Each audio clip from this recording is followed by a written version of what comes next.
आज शनिवार का दिन है जिस दिन अपन इस दरिद्रता से मिलने के लिए पीपल के पेड़ के नीचे आए हैं। हिंदू धर्म में ये दिन पीपल के वृक्ष के लिए पूजनीय होगा। जो भी शनिवार के दिन पीपल के वृक्ष की पूजन करेगा, दूध चढ़ाएगा या मिष्ठान का भोग लगाएगा, लक्ष्मी और नारायण उसके घर में प्रवेश कर जाएगा।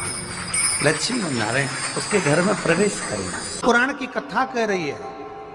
कि दुनिया के सारे तीर्थ नहीं जा सकते, पृथ्वी की सारी नदियों में स्नान नहीं कर सकते, पवित्र नदियों में आप स्नान नहीं कर सकते, या किसी भी तीर्थ में जाकर एक रात्रि भी विश्राम नहीं कर सकते, या हमने जिंदगी में कोई दान करा ना करा, कोई पुण्य करा ना करा, कोई सत्कर्म करा ना करा, कोई शास्त्र पढ़ा ना पढ़ा, कोई शास्त्र सुना ना सुना, उसके बाद भी शिव महापुराण की कथा कहती है कि एक दिन में अगर मात्र एक बार भी आप शंकर के शिवालय में प्रवेश कर गए या मंदिर में प्रवेश कर गए तो सारे तीर्थ, सारी नदियां, सारे सरोवर, सारी बावड़ी, सारे तालाब, सारे कुंड के स्नान का पुण्य, दान का पुण्य प्राप्त, केवल शिव तत्व को प्राप्त कर लेने। शिव महापुराण की कथा कह रही है कि घर में जो दिया होता है वो दीपक भी कोई साधारण नहीं होता, उस दीपक की भी महत्वता है, उस दीपक का भी वर्णन है। एक बात बहुत अच्छे से सुनिएगा, शायद आपकी जिंदगी को सवार, शायद आपके जीवन को। मेरी जीजियों, मेरे जीजाओं, मेरी बेटियों, बेटाओं, कभी मौका लगे शंकर भगवान के शिवलिंग के पास में आप बैठे हैं, यहां तक शास्त्र कहता है कि घर में अगर किसी को बहुत तेज बुखार आ गया है, बहुत तेज बुखार, और बच्चा उस बुखार में तप रहा है, बहुत तप रहा है, मारा, तुम जिस दिए में भगवान की आरती उतारते हो, जिस दिए से तुम भगवान की पूजन करते हो, कभी मौका लगा और आप पूजन करने के लिए गए, कभी पूजन शंकर भगवान के शिवलिंग के पास में या शंकर भगवान के शिवलिंग के ऊपर कनेर का अगर पीला फूल देखा है ना आप लोगों ने, अरे बोलो तो जम के, देखा है? कनेर का यदि पीला फूल शिवलिंग के आसपास में या शंकर भगवान के ऊपर कहीं रखा हुआ भी दिख जाए, विषम परिस्थिति हो, बहुत हिम्मत ना हारते, कभी भगवान अकेले में एकांत में आप पहुंचे उनके पूजन के लिए, कनेर का पुष्प वहां रखा है, चाहे वो जलाधारी पर रखा हो, चाहे वो शिवलिंग के पास में रखा हो, शिवलिंग पर रखा हो, उस कनेर के पुष्प को अगर आप 5 जगह का स्पर्श कराकर अपने हृदय की बात कहकर वापिस महादेव को समर्पित कर देते हो तो भी मेरा महादेव तुम्हारे दुख का निवारण कर देगा। अब वो 5 स्थान, पहला गणेश जी का जो स्थान होता है वह जगह, दूसरा षडानंद कार्तिक, तीसरा अशोक सुंदरी वाला, चौथा जलाधारी जो ऊपर से बूंद बूंद जल नीचे गिरा रही है, जया, विषहरा, शामली बारी, दौतली, देव, शंकर जी की 5 बेटियों का, और 5वें नंबर का है शंकर भगवान के, जो कैसे वर्णन किया जाए, त्रिशूल के 3 भाग होते हैं। करें दर्शन आप लोगों ने, ये से सामने त्रिशूल लगा है, इस त्रिशूल के ऊपर देखेंगे तो 3 भाग दिख रहे हैं, नजर आ रहे हैं सबको? त्रिशूल का जो 3 भाग होता है, उस 3 भाग का जहां ज्वाइंट होता है, जहां मिलता है, एक जगह पर देखो तीनों भाग एक जगह पर मिले हुए, 3 भाग का जहां मिलन होता है, पंचम स्थान, ये 5वां स्थान, यहां पर स्पर्श कराकर शिवलिंग पर अपनी कामना कर श्री शिवाय नमस्तुभ्यम कहकर बाबा से अपने मन की बात कहकर जो समर्पित कर देता है, हम 3 महीना भी नहीं कहेंगे, हम तो कहेंगे अगर ज्यादा दुख है 3 दिन इंतजार करना, मेरा बाबा उस दुख को मिटाए। 3 महीना बहुत दूर, पर करना है दिल से। और कई तरह के दीपक होते हैं, दीपक का भी विधान वर्णन किया गया, उस दिए का भी वर्णन किया गया। यहां तक शास्त्र कहता है कि घर में अगर किसी को बहुत तेज बुखार आ गया है, बहुत तेज बुखार, और बच्चा उस बुखार में तप रहा है, बहुत तप रहा है, तुम जिस दिए में भगवान की आरती उतारते हो, जिस दिए से तुम भगवान की पूजन करते हो, उस दिए की बत्ती को नीचे डाल दीजिए और उस दिए को पानी की बाल्टी में धो दीजिए। कौन सी बाल्टी में? जिस बाल्टी के पानी से आप बच्चे को स्नान करा सको, केवल भगवान पर से ले जाकर, पास में से ले जाकर उस बाल्टी में थोड़ी देर डाल दो और उस बाल्टी के पानी से उस बच्चे को स्नान करा दीजिए। 15 से 20 मिनट, आधा घंटा लगेगा बच्चे का। बड़ी बेचैन दिख रही हो तुम,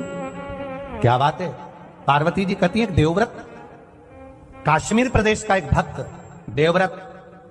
बेलपत्री के वृक्ष के नीचे बैठकर आपका मंत्र जाप कर रहा। मैं आपको जगाना नहीं चाहती थी, पर बेलपत्री के वृक्ष के नीचे लक्ष्मी झाड़ू लगाती है, सरस्वती वीणा बजाती है, इंद्राणी उस बेलपत्री के वृक्ष के नीचे जल का सिंचन करती है, 33 कोटि देवी देवता उस बेलपत्री के वृक्ष की जड़ में विराजमान होते हैं। इसलिए देवव्रत एक बार पंचाक्षर मंत्र बोलता है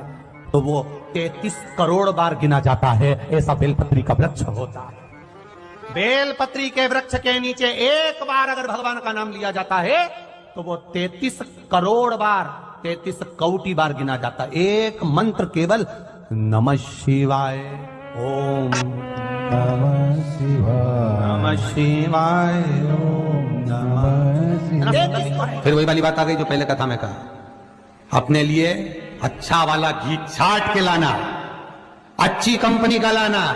और जब यज्ञ करने बैठे, पूजन करने बैठे, हवन करने बैठे, भगवान का तुम पाठ पूजन करवाई, पूजा वाले दुकान पे बोलना कि पूजा का घी चाहिए। तो वो पूजा का सामान बेचने वाला भी चतुर था, उसने पूजा का ही घी दिया। तो इन्होंने पूछा भैया ये घी कितने का? तो क्या 80 रुपए का? तुझे 80 रुपए का आधा किलो? तो क्या पूजा का है? भारत की भूमि पर इस मृत्यु लोक में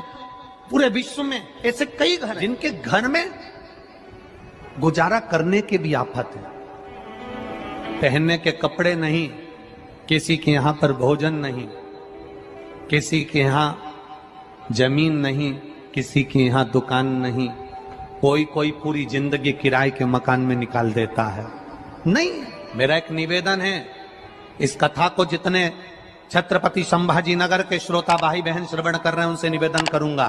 आप हाथ का ठेला लगा रहे हो, सब्जी का ठेला लगा रहे हो, फल का ठेला लगा रहे हो, धक्के की जिंदगी जी रहे हो, दरवाजे पर बैठे हो, कहीं ना कहीं तुम दास्य भाव की जिंदगी जी रहे हो, तकलीफ में जिंदगी जी रहे हो, बहुत दुख की जिंदगी जी रहे हो, बहुत कष्ट की जिंदगी जी रहे हो, उनसे केवल निवेदन करूंगा 3 महीने 2 जगह पर जल चढ़ाना प्रारंभ कर दीजिए, केवल 3 महीने। एक शंकर भगवान के शिवलिंग पर, दूसरा बेलपत्री के पेड़ के नीचे, 2 जगह पर जल चढ़ाना 3 महीने लगातार चालू कर दो, बाबा तुम्हारा हाथ पकड़कर तुम्हें उन्नति की सीढ़ी पर चढ़ा देगा। हमें कोई चमत्कार करना नहीं आता, और ना हम कोई तंत्र विद्या या मंत्र विद्या जानते हैं, ना हमारे पास में बेल है, ना हमारे पास में भभूति है,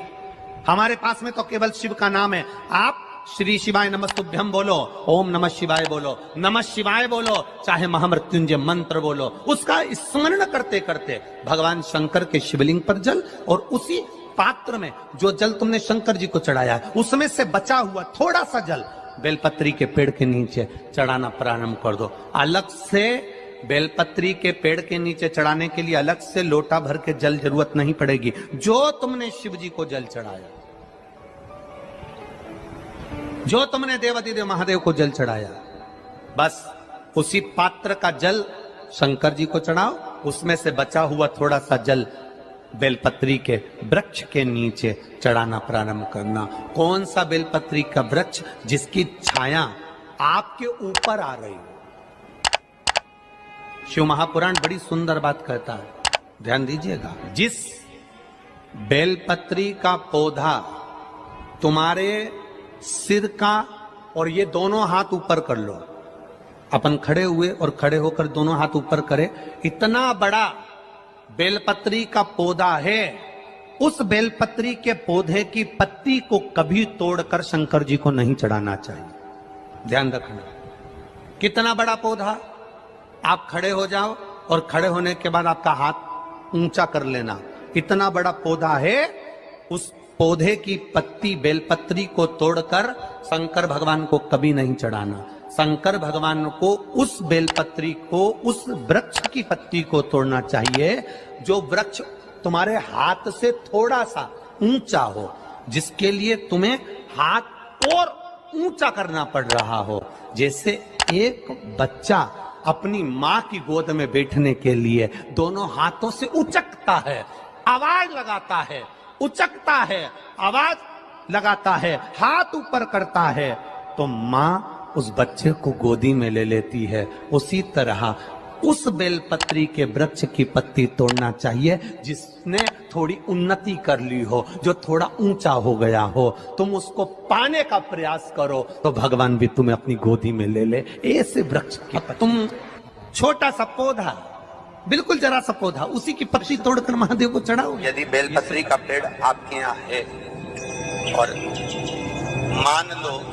कई लोग बेलपत्री गमले में लगाते हैं या छत के ऊपर लगा देते हैं, बेलपत्री का वृक्ष जो होना चाहिए वो घर के ठीक पीछे या बेलपत्री का वृक्ष अगर पीछे नहीं है तो आप अपने घर से जब बाहर निकलते हैं तो राइट हैंड की ओर बेलपत्री का वृक्ष होना। आप जब घर से प्रवेश कर रहे हैं बाहर की ओर निकल, वो सुख का अनुभव करें। यदि घर से निकलते समय बेलपत्री का पेड़ लेफ्ट में अगर आता है, आप जिस घर से निकल रहे हो लेफ्ट में अगर बेलपत्री का पेड़ आता है तो आप 1 रुपए कमाएंगे, 1.25 रुपए खर्च होगा, पैसा हाथ में टिकेगा नहीं। घर में 10 लोग भी कमा रहे हैं तो पैसा घर में दिखेगा नहीं, आएगा जरूर, सारे काम होंगे पर टिकेगा नहीं। यदि लेफ्ट राइट भाग का बेलपत्री का वृक्ष घर में लगाओ तो घर के पीछे के हिस्से में लगाओ, और ऐसी जगह नहीं लगाना कि जहां पर बेलपत्र में गंदा पानी जाए या कोई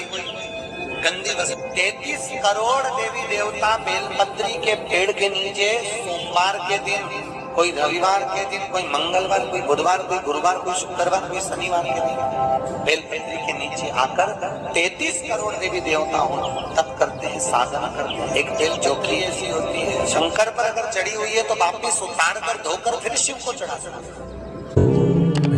किसी व्यक्ति से कोई काम करवाना है, वो काम नहीं कर रहा, कोई फाइल आगे नहीं बढ़ रही है, कोई कार्य अटक रहा है, या फिर कहीं रुपया पैसा अटक गया हो, नहीं निकल रहा हो, तो एक जल के पात्र में जल भरकर 5 बेलपत्री शिव जी को समर्पित कर कुंदकेश्वर महादेव का नाम लेकर एक सफेद पुष्प बेलपत्री के ऊपर जो शिव जी को चढ़ाई है उस पर समर्पित कर